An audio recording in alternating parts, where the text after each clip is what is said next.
महाराज म तपाईको बाटोमा त जादिन तपाई मेरो बाटोमा किन आइराख्नुहुन्छ तेरो बाटोमा म हिँडेको होइन मेरो बाटोमा त हिँडिरहेछस्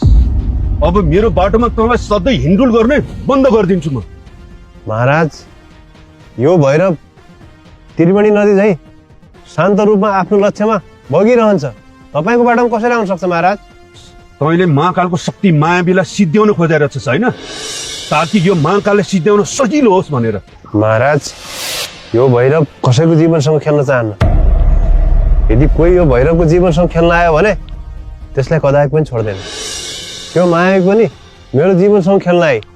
र त्यसको प्रतिफल उसले पाए तैँले पनि मेरो कामको प्रतिफल पाउनेछस् सेनापति के गरौँ यसलाई महाराज के गर्ने होइन सिद्ध्याउने यसलाई सिद्ध्याउने सिद्धे दे समाज यसलाई एकछिन सेनापति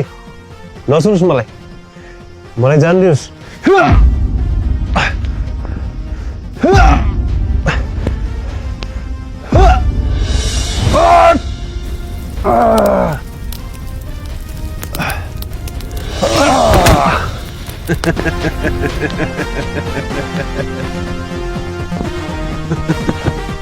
महाराज भाग्यो